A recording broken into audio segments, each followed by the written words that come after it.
Hello there, YouTube. This is Brandy Dawn. Today I'm going to show you another video on how to clean your betta fish tank.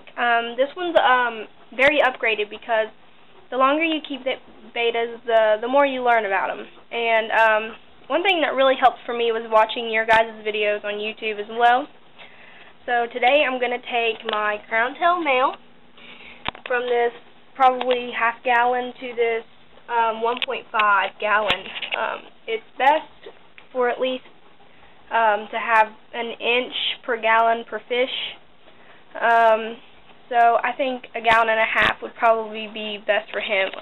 These tanks aren't really that expensive.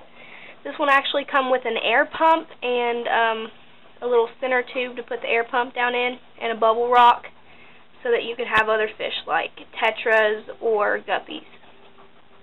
But I took all that out because bettas don't really prefer the bubbles, because males like to build their bubble nests, and it's hard for them to do with wavy waters.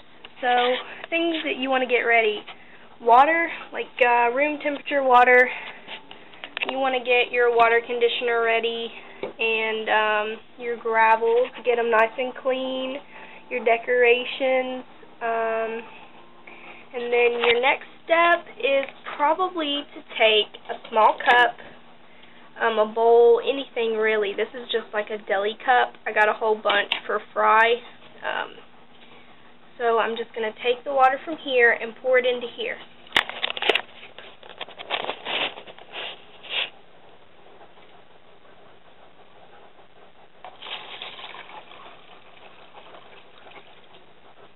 It's also good to do this so that you keep some of your natural,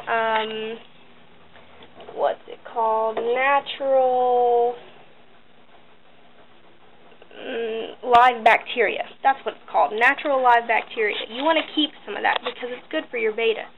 So keeping some of the water from his previous tank is very good. And then next, I'm just simply going to net out my fish. Try to be as gentle as you can. I'll scoot closer so you guys can see.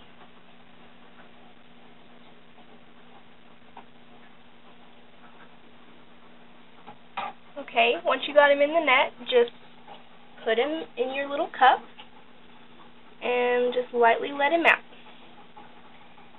And then once you got that done, you can take your new tank and start preparing it.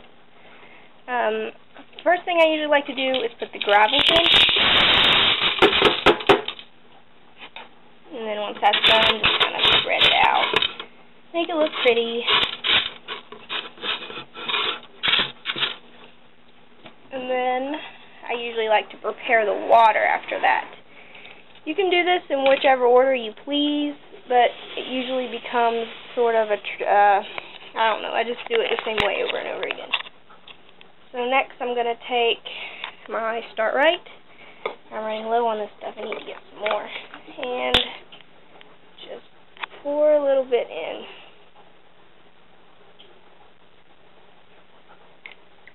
That should be enough.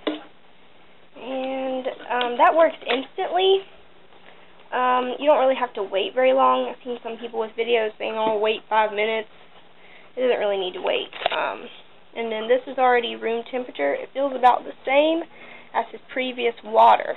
So that's usually what I go by. And then you just dump it in.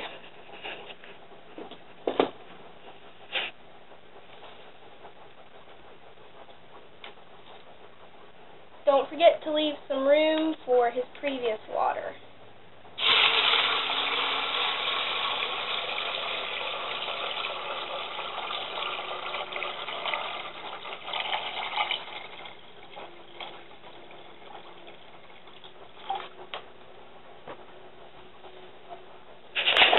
That much, I say, and then you'll probably have to spread your gravel back out a little bit. Make sure you keep a towel close because you know you're going to make a mess with all this water. I usually, at this point, I like to use this pH control stuff. I keep most of my tanks at 6.5. A lot of people everyone has different views on what they like to keep their tanks at.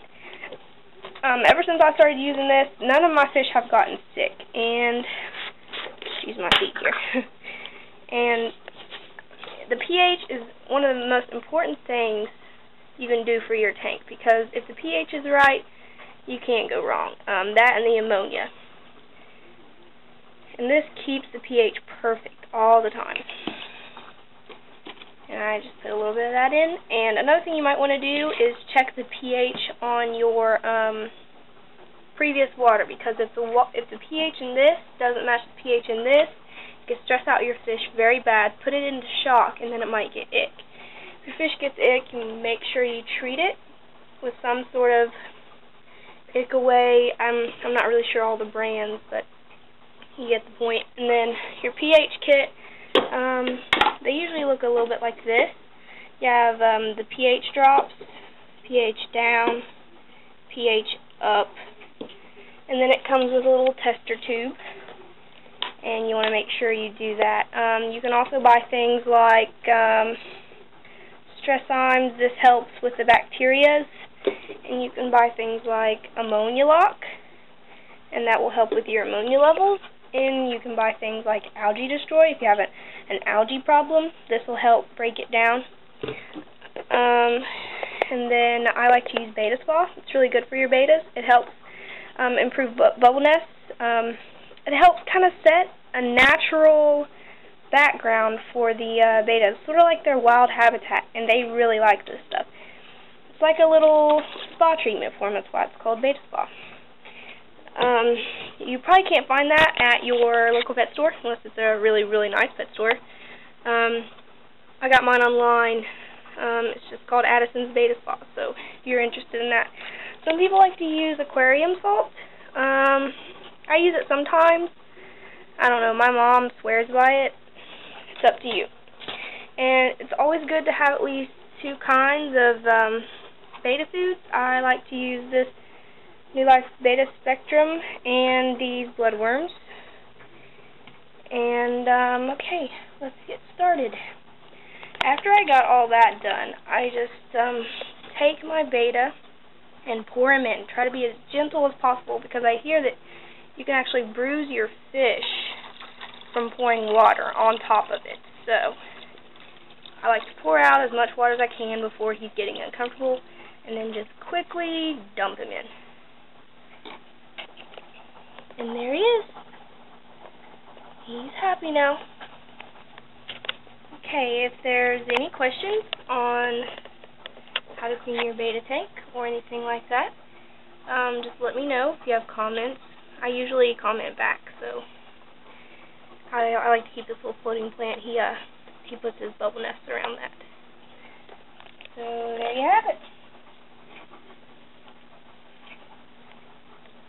Clean new tank, and now I've only got like 10 more bettas to clean.